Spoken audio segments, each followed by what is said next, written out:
मैं नाजिम बेग अपने चैनल में सभी दर्शकों का स्वागत करता हूं। आप देख रहे हैं आपका अपना चैनल बिग न्यूज 7। मेरे साथ निरंतर बने रहिए, क्योंकि मैं आज जिस शख्सियत से मिलाने जा रहा हूं, मेरे साथ बराबर में बैठे हैं वरुण कौशिक। वरुण कौशिक को यूं तो सब लोग हमारे क्षेत्र के जानते होंगे, लेकिन आज मिलाने का मकसद है न्याय की बात करना। उस न्याय की बात कर रहा जब हम ये सोच बैठते हैं कि शायद पीड़ित जो होता है कि मेरे साथ न्याय नहीं होगा, मुझको न्याय कैसे मिलेगा, लेकिन उस बीच का रास्ता बनते हैं वकील जो होते हैं हमारे लोग। क्योंकि हमारे जहांगीराबाद में एक घटना ऐसी घटी थी कि शायद किसी को लग नहीं पा रहा था, उस पेरेंट्स, उस माता पिता को भी नहीं लग पा रहा था कि उनके साथ न्याय होगा। हम भी मान बैठे थे कि शायद, क्योंकि मैक्सिमम केस होते हैं और ऐसे ही रफा दफा हो जाया करते हैं, लेकिन वरुण कौशिक ने उसमें प्राथमिकता दिखाई है। प्राथमिकता का मतलब है उस जो घटना हुई थी उसको अंजाम तक पहुंचाया, पीड़ित को न्याय भी दिलाया। उस समय जो उस पीड़ित के चेहरे पर मायूसी थी, कुछ समय बाद न्याय के माध्यम से वरुण कौशिक ने उसको खुशी में बदला। तो उनके जीवन परिचय पर भी बात करेंगे, किस तरीके से वकील बनने का सपना देखा और किस तरीके से वकील वो बने और यहां तक पहुंचे। तो वरुण कौशिक की सबसे पहले तो हम अपने कार्यक्रम में खैर मकदम और स्वागत करते हैं आपका। बहुत धन्यवाद। अच्छा, अब हम ये जानेंगे कि वरुण कौशिक, एडवोकेट वरुण कौशिक कैसे बने? मैं तो एक एडवोकेट बनना मेरा कोई सपना नहीं था। जब मैं अपनी 12th क्लास में था तो मेरे फादर जो हैं वो एक मेडिकल ऑफिसर अपॉइंट हुए थे और एज ए मेडिकल ऑफिसर ही रिटायर हो गए थे।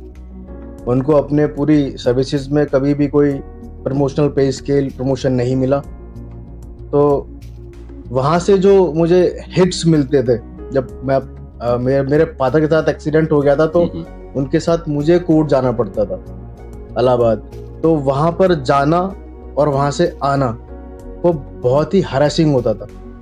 मतलब फादर एक्सीडेंटल थे, उनको गले में कॉलर लगाना पड़ता था, नीचे बेल्ट लगानी पड़ती थी। उसके बाद हम इलाहाबाद हाई कोर्ट जाते थे और फिर भी वहाँ पर हमारा मैटर टेकन अप नहीं होता था, या कभी वकील साहब ने एडजॉर्नमेंट भिजवा दिया तो मतलब खाली पैसे खर्च होते थे और कोई काम नहीं होता। कहते हैं जैसे तारीख पे तारीख जो होता है।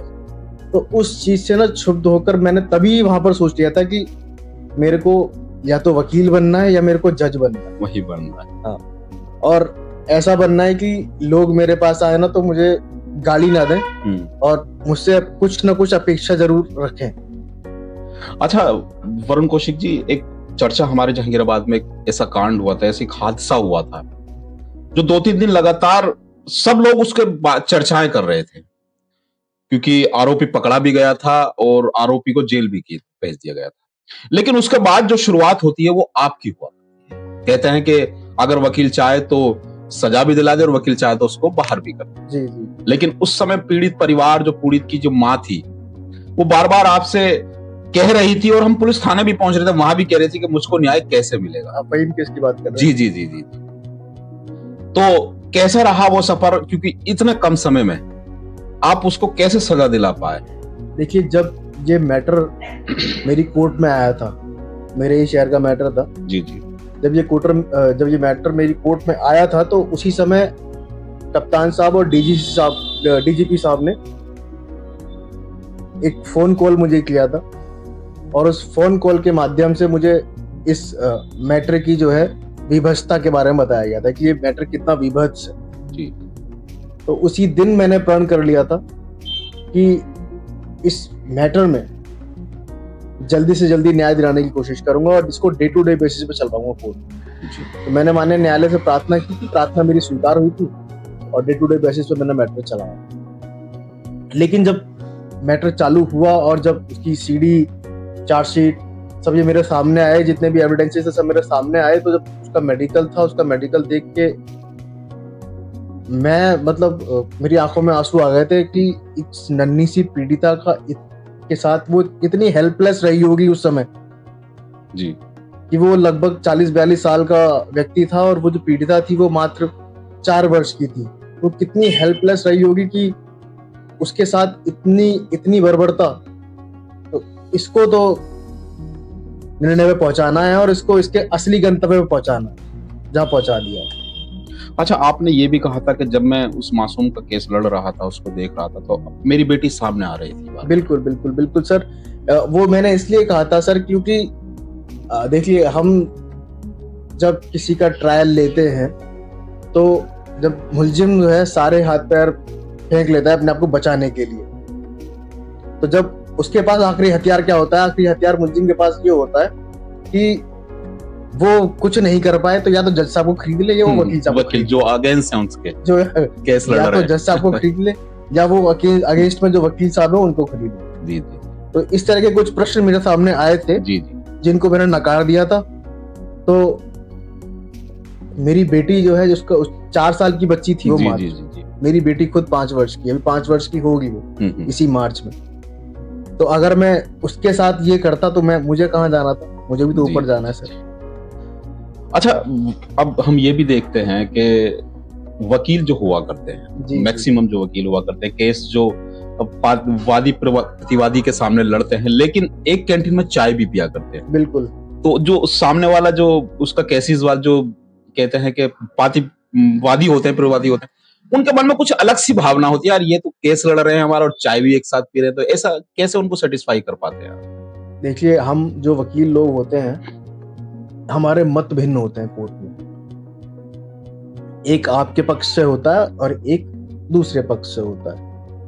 तो जो मैटर होता है, जो क्लाइंट और वकील का रिश्ता होता है सर, उसे कहते हैं फिड्यूशियरी रिलेशनशिप, एक विश्वास का रिश्ता होता है। जी जी। चाहे मैं भले ही दूसरे वकील के संग चाय पी रहा हूँ, लेकिन मैं अपने क्लाइंट से दगाबाजी नहीं करूंगा।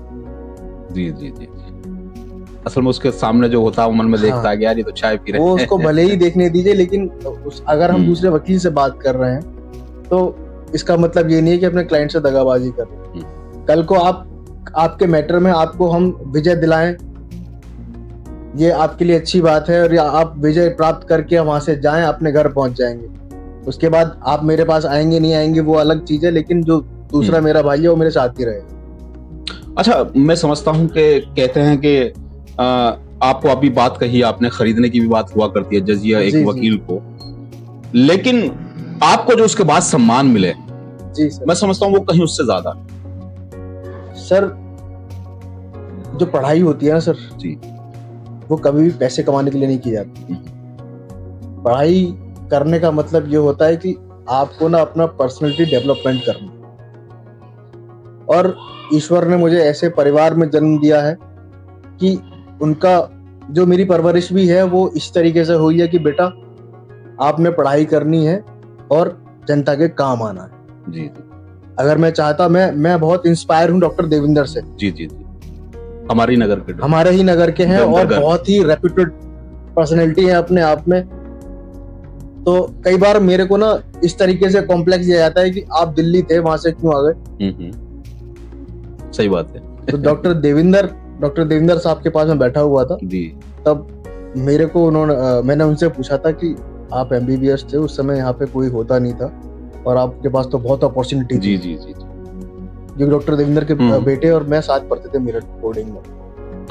तो उन्होंने कहा, बेटा पैसा बहुत मिल जाएगा, लेकिन पैसा मिलने का कारण क्या, पैसा मिलकर करना क्या है हमने पैसे को। जी जी। है कि नहीं। ये पैसा जो है सिर्फ और सिर्फ खाने के लिए होता है। जो आपने यहाँ भी रुकोगे तो मतलब आपने सिर्फ उतना ही करना है जितना आपको जरूरत है सर। कहते हैं शोहरत ले लो या दौलत ले लो। बिल्कुल बिल्कुल बिल्कुल। तो शोहरत की तरफ आप मुड़े। नहीं, मेरा मकसद कुछ नहीं है। मेरा मकसद शोहरत कमाना वो नहीं है। मेरा मकसद ये है, डॉक्टर देविंदर साहब ने भी कहा था मुझसे कि बेटा जिस काम को आपको ईश्वर ने दिया है, जिस काम को आप उसको पूर्ण निष्ठा से, उसको पूरी डेडिकेशन से, पूरे डिवोशन से और पूरी ईमानदारी से अगर आप करोगे तो आप कहीं भी रहोगे, वहीं पूछे जाओगे। अच्छा, मैं ये कहना चाह रहा हूँ वकील साहब कि ये इस तरीके की जो घटनाएं हैं वो मैक्सिमम हम देखते हैं 11-12 साल तक के रह जाते हैं बच्चे, उनके साथ ऐसी क्यों होती है? ये क्या वजह है, ऐसे क्यों हो पा रहा है? क्योंकि आप केसेस में रहते हैं, आपकी उनसे भी बात होती है जो इसको अंजाम देते हैं, और जिनके साथ होता है उनको भी आप साथ रहते हैं, कैसे हो पा रहा है? उसका कारण बेसिकली ये है सर कि जो छोटी बच्चियां होती है ना सर, वो हेल्पलेस होती हैं, और जो बड़ी महिलाएं होती हैं, हमारा उन पर बस नहीं चलता है। तो जो कायर पुरुष होते हैं ना सर, वो उन पर बस ना चला के वो छोटे बच्चों पर अपनी हवस जो है वो निकालते हैं। इसलिए जो छोटी बच्चियां होती हैं वो इसलिए या शिकार होती हैं। अच्छा, जैसे बच्चे होते हैं उनके साथ ऐसा हो जाता है, तो पेरेंट्स उनको कैसे पता लगा पाए कि इनके साथ कुछ गलत हुआ है? हाँ, उसके पीछे तो एक थ्योरी काम करती है कि आपका बच्चा, क्योंकि वो बता नहीं पाता, मैक्सिमम ऐसा डरा रहता है। अगर आपके बच्चे के साथ ऐसा कुछ हो गया है सर, तो उसका ना जो बिहेवियर है वो टोटली चेंज हो जाएगा जी। जैसे कि मतलब वो घर में गुमसुम रहने लगेगा, स्कूल में गुमसुम रहने लगेगा, वो छोटी छोटी चीजों से डरने लगेगा। तो आपको सर उस चीज को ऑब्जर्व करना है कि ये गुमसुम क्यों है। हमको अगर ऐसा कुछ उसमें चेंजेस आ रही हैं तो शायद पूछना जरूरी है, क्योंकि हम छोड़ देते हैं कि शायद हो सकता है पढ़ाई की वजह से हो या किसी भी। और जब आप उसकी काउंसलिंग करेंगे तब वो बता देगा, वो डर की वजह से नहीं सहम जाता है। वो आप उसकी काउंसलिंग करेंगे तो बता देगा कि शायद कुछ गलत हो। अच्छा, हम देखते हैं कि अदालत में आप स्टिक रहते हैं और केसेस के प्रति, तो परिवार में घर में भी ऐसे ही रहते हैं या वरुण कौशिक घर में कुछ अलग है? और नहीं, मैं स्ट्रिक्ट भी कोर्ट में तभी होता हूँ बस जब कोर्ट में अपियर हो रहा होता हूँ, वरना मैं बहुत फन लविंग हूँ और बहुत ही मतलब उसको बोलते हैं ना कि मेरे से जितना कुछ करा सकते हो करा लो। नहीं, घर में तो ऐसा नहीं है भाभी जी के साथ कोर्ट लगता हो जैसे? नहीं। ऐसा नहीं है। बता रहे हैं कि घर में लवली हैं और ऐसा कुछ बात नहीं है। अच्छा, जैसे आप शुरुआत से ही मैंने देखा, आपने बताया भी कि वकालत में पढ़ाई में लग गए और पापा ने इंस्पायर करा उस केस ने आपको कि जब आप उस तरफ मुड़ गए, तो मनोरंजन वगैरह कहाँ रहा? इस बीच कुछ रहता भी है या? सर मनोरंजन कुछ नहीं है, इसी बीच में अपनी किताबों को ही अपना मनोरंजन का साधन बना लिया। किताबों से हटके अगर किताबों से हटके सर, यहाँ से कोर्ट में वकील, जितने सारे वकीलों से मिल लूं और जितने सारे वकील लोगों के अगर कुछ मेरी जरूरत है तो उनके संग खड़ा रहूं, यही मेरा मनोरंजन है।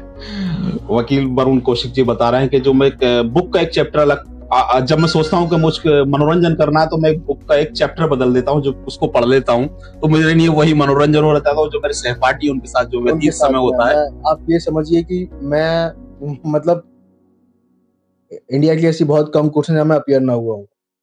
Allahabad high court, Lucknow high court, Chandigarh high court, Jaipur, Jodhpur high court Jaipur, और आपका बिलासपुर हाई कोर्ट छत्तीसगढ़, मतलब बहुत सारी कोर्ट्स में अपीयर हो चुका हूँ। और मेरे को मतलब कोर्ट्स में, सुप्रीम कोर्ट, मेरे को जाने में इतना मजा आता है कोर्ट्स में ही कि अपने आप को मैं एक्सप्लोर करने की कोशिश करता हूँ, जितने बहुत सारे वकील दोस्त बना सकूं उनको बनाने की कोशिश करता हूँ। अच्छा, वरुण कौशिक जी, आप, मैं समझता हूँ कि केसेस को और पीड़ित को न्याय दिलाते हैं और दूसरे पक्ष को अंजाम तक पहुंचाते हैं, मुलजिम, तो कभी डर नहीं लगता ऐसा कि कभी डर लगा हो जैसे कि क्योंकि सामने वाला को हम सजा दिला रहे हैं तो वो कुछ भी कर सकता है, ऐसा कभी डर मन में भावना है? सर ऐसा डर तो मेरे अंदर कभी आया ही नहीं, क्योंकि जिस दिन मैं इस प्रोफेशन में घुसा था उसी दिन मैंने ये डर निकाल के साइड में रख दिया था। क्योंकि कॉलेज के टाइम पे भी मैं थोड़ा सा मैं बोल्ड रहता था। अच्छा। मतलब मैं कभी डरा नहीं, मुझे लगता ही नहीं था कि अगर मैं आज डर गया तो मतलब मेरा इस प्रोफेशन में रहना बेकार है अगर मैं डर जाऊं। इस मतलब अभी मैं जहाँ पे हूँ मुझे वहां पर रोज सी धमकियां मिलती है। और आपका जो फहीम वाला केस था, जी। इसके बाद तो मुझे आपका शासन से सुरक्षा भी प्रदान की गई थी, लेकिन मैंने उनको भी हाथ जोड़ के 2 महीने मैंने उनको झेला। वो 2 महीने बाद मैंने उनको कह दिया कि मुझे सुरक्षा नहीं चाहिए, आई एम ओके। क्योंकि सब जानते हैं कि भाई इस तरीके से केसेस होते हैं और सजा कम समय में आप सजा दिला पा रहे हैं। मैंने अभी कुछ 2 दिन पूर्व एक सजा का प्रावधान हुआ है, वहां भी आपने उस संजाम तक पहुंचाया। हाँ, वो ट्रायल 1 साल में खत्म हो गया। उसमें एफएसएल जो थी, जो फोरेंसिक लैब रिपोर्ट थी, वो नहीं आ पाई थी, इसलिए वो लेट हो गया था। तो 1 साल में कंक्लूड हो गया और उसमें भी 25 वर्ष की सजा हुई है, 50,000 का जुर्माना। अच्छा, कोई ऐसा भी ट्रायल पर भी केस चल रहा है शायद कि जिसका आने वाले समय में सुर्खियों में रहे? वो कुछ सुर्खियां तो मुझे पता नहीं, लेकिन हाँ एक केस और अभी में ट्रायल शुरू हुआ है, कानपुर का केस है। उसमें 302 प्लस 376 है, रेप विद मर्डर है। लेकिन उसमें थोड़ा सा जो घटना है वो विभत्स है। उसमें बच्ची की लाश, जो शव है, वो 6 दिन बाद बरामद हुआ था घटना के, और उसको जानवरों द्वारा खाया गया था। वो भी एक विभत्स घटना है। अगर हमारे फेवर में आई तो सुर्खियों में आ सकती है। वरुण कौशिक जी, खेल कौन सा पसंद है? मैं सर वॉलीबॉल बहुत पसंद। वॉलीबॉल पसंद है। जो हमारे बोर्डिंग डेज थे, कॉलेज टाइम था, उसमें हम वॉलीबॉल बहुत खेलते थे। अच्छा, मैं अगर आपसे ये कहूं कि वरुण कौशिक जी को मूवी देखनी है, तो वो कौन सी मूवी देखना पसंद करेंगे? अदालत देखेंगे, अंधा कानून देखेंगे, इससे कुछ अलग हटकर देखेंगे? तब मैं जो मूवीज टाइप देखनी पसंद करता हूँ, वो बड़ी अजीब तरह की होती है। वो आपको भी अच्छी नहीं लगेंगी।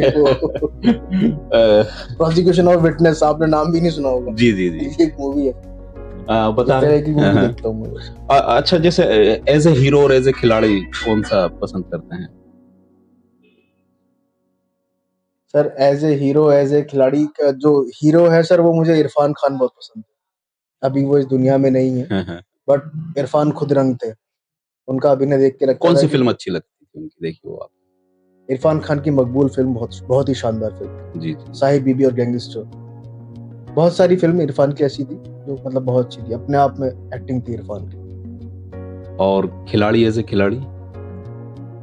खिलाड़ी तो सर सब खिलाड़ी ही है। मैंने कभी इतना क्रिकेट वगैरह नहीं देखा है, क्योंकि मैंने अपने आप को इतना व्यस्त कर लिया। मैं खेलना पसंद करता हूँ, क्रिकेट देखना पसंद नहीं करता। अच्छा, घूमना कितना पसंद है? घूमना कहाँ घूमे हैं, कौन घूमना चाहना चाहते हैं? घूमना मुझे ऐसे पसंद है कि मतलब मुझे अकेले घूमना बहुत पसंद है। अकेले घूमना सर मुझे ऐसे पसंद है कि मतलब क्राउड पसंद नहीं, क्राउड पसंद नहीं। मैं अकेले भी अगर मैं जाता हूँ तो जेटली साहब की कॉटेज है ऋषिकेश में, शेयरिंग में है सर वो। अच्छा, जेटली साहब का नाम लिया, मुझे एक याद आ गया। कहा गया था कि जेटली साहब ने आपके पीठ पर पीछे से हाथ रखा था एक केस को देखकर, क्योंकि बड़े वकील हैं और बड़े वकील इस तरीके से आपकी तरफ इंस्पायर हुए थे। वो कौन सा? उन्होंने एक मैटर था, तो वो मैं जस्टिस मुरलीधर की कोर्ट में कर रहा था मैटर। जी, वो भी वहीं बैठे थे, बट जैसे ही वो मैटर मेरा आया तो वो मैटर मेरे सीनियर को करना था, बट मेरे सीनियर जो हैं वो 30 हज़ार की कोर्ट में फंस गए थे। ये दिल्ली हाई कोर्ट का बता रहा हूँ मैं आपको। जी जी।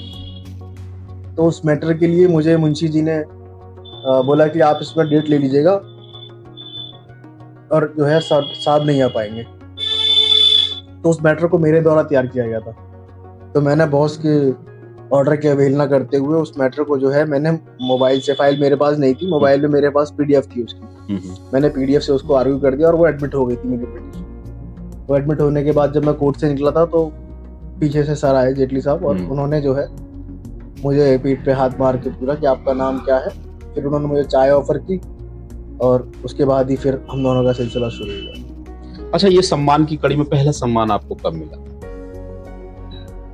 सर आत्मसम्मान तो मुझे जब मैंने अपने पापा का मैटर कराया था, वो मुझे तब रियलाइज हुआ था कि हाँ, सेल्फ रिस्पेक्ट की, हाँ वकील कुछ होते हैं। तो तब मेरे को घर में भी मेरे को इज्जत मिली थी कि हाँ भाई तूने कुछ सही कराया, उन्हें भी लगा था कि हाँ वकील बन के कुछ किया है इसने। आज जैसे कह देते कि पूत के पाल पहलने में नजर आ जाते हैं, वो वाली जो कहावत है वो आप पर सटीक बैठ गई थी। तो मतलब जब मैंने पापा का मैटर कराया तो उनकी जो चेरिशनेस है वो मतलब बहुत बढ़ गई। अच्छा, रोमांटिक कब होते हैं वकील साहब? क्योंकि वकील आजकल रोमांटिक नहीं होते। मैं बता रहा था आपको, आप बीच में आप अटक गए। मैं आप कह रहे थे घूमने कहाँ जाते हैं। जी जी जी। सर जब मैं घूमने जाता हूँ तो 5-6 हफ्ते दिन के लिए या 1 हफ्ते के लिए निकल जाता हूँ, और मैं अकेला जाता हूँ, और मैं अपनी कोई भी एक बुक ले जाता हूँ और वहां जाके अपनी कॉटेज में रहता हूँ और उसे खत्म करके तब आता हूँ। जैसे आपका वृंदावन में ही फ्लैट है, तो मेरा मन करता है मैं वहां चला जाता हूँ या नैनीताल चला जाता हूँ। जाता मैं जरा अकेला ही। अच्छा, क्या कहना चाहेंगे उन लोगों से इस तरीके से केसेस होते हैं उनके घरों पर, परिवार में या आस पड़ोस में? क्या कहना चाहेंगे उनसे, किस तरीके से हमें ख्याल रखना चाहिए अपने बच्चों का, अपने क्योंकि बच्चा बाहर घूमने जा रहा, हमें तो पता नहीं क्या उसके साथ हो। ऑब्जर्वेशन के विषय में तो मैंने आपको बता ही दिया कि बच्चे अगर जो चेंजिंग है उनके व्यवहार में अगर बदलाव है तो इसको आपको पता कराना पड़ेगा कि कुछ गलत है, उसके साथ कुछ गलत हुआ है, इसलिए उसकी काउंसलिंग कराइए। दूसरी चीज कि घर के बाहर जो बच्चे खेल रहे हैं आपके, वो आपकी नजर के सामने होने चाहिए। आपके नहीं होने तो मतलब किसी ना कोई उन पर नजर रख रहा हो, ताकि वो वहां से तुरंत गायब ना हो। बट बच्चों को अपनी नजर में रखना है। मान लीजिए वो एक्टिविटीज भी उनकी चल रही है, तो स्कूल में भी आजकल स्कूल के लिए भी जो है डायरेक्शंस है कि स्कूल में हर जगह एक्सेप्ट वॉशरूम्स हर जगह वहाँ पर सीसीटीवी कैमरा जो है इंस्टॉल होनी चाहिए, ताकि बच्चे की जो एक्टिविटीज है उन पर नजर रखी जाए। और क्या कहना चाहते हैं वरुण कौशिक जी, क्योंकि हमारा इंटरव्यू तो हो चुका है, सारी बातें खुद भी चुकी है, केसेस के बारे में हो या आपके रोमांटिक सफर के बारे में हो या फिल्म सफर दुनिया के बारे में, और क्या कहना चाहते हैं आपसे? क्योंकि हम देखते हैं कि कुछ केसेस ऐसे भी होते हैं कि समझौता कर लेते हैं ऐसी चीजों से कि नहीं कुछ नहीं होगा, तो ऐसे उनके लिए क्या कहना चाहते हैं? मैं उनके लिए ये कहना चाहता हूँ कि स्थिति से ना कभी भी समझौता नहीं करना चाहिए। ये बात सही है कि न्याय में देरी न्याय की मनाही है, justice delayed justice denied, it is totally correct. But अब इस सरकार में, जो भी मौजूदा सरकार है, इस सरकार में आप न्याय की अपेक्षा कर सकते हैं। जी जी। तो उन चीजों से समझौता ना करें कि हमें मतलब न्याय नहीं मिलेगा तो हम समझौता कर रहे हैं। इससे आप अपेक्षा कर सकते हैं आपको न्याय मिलेगा। अभी सर ये जो मैटर था हमारा 73 डेज में हुआ था जी, लेकिन इससे पहले एक और मैटर मैंने कराया था, रेप के प्रयास में सजा कराई थी मैंने। वो आपका सलेमपुर थाने का मैटर था, डिस्ट्रिक्ट बुलंदशहर का ही, उसमें मात्र 45 डेज में कराई थी। अच्छा, केवल 45 दिन में सजा कराई थी। उससे भी कम समय रहा है? उससे भी कम समय था, 45 दिन में सजा कराई थी और उसमें 12.5 वर्ष का कारावास था, केवल और केवल प्रयास पे। उसने रेप का प्रयत्न किया था मात्र। जी जी। तो मेरा मानना ये है कि अभी आप इस सरकार में, योगी जी की सरकार में, मोदी जी की सरकार में ये अपेक्षाएं रख सकते हैं कि आपको न्याय मिले। चलिए, थे मेरे साथ वरुण कौशिक जी, जो कि बता रहे थे कि किस तरीके से उन्होंने जो पूर्व में केसेस हुए थे, हमारा चर्चित जहांगीराबाद केस था, एक मुस्कान को उसको भी उस सजा तक पहुंचाया जहां तक उसको पहुंचना था। उसके बाद भी और जो केसेस थे जिसमें सजाएं हुई हैं, और किस तरीके से अपना सफर भी शुरुआत करी थी, कहां से इंस्पायर हुए कि मुझको वकील बनना है, मुझको केस लड़ना है। तो चले मेरे साथ, मैं चाहता हूं कि आप हमारे चैनल को सब्सक्राइब और लिंक को शेयर जरूर करें, जिससे कि वरुण कौशिक जी से आज हमारी जो बात हुई है वो दूर तक पहुंचे, और ऐसे ही कार्यक्रम के माध्यम से हम आपको उन लोगों से मिलाते रहें जो कि हमारे क्षेत्र में नाम रोशन करते हैं। नमस्कार एंड खुदा हाफिज।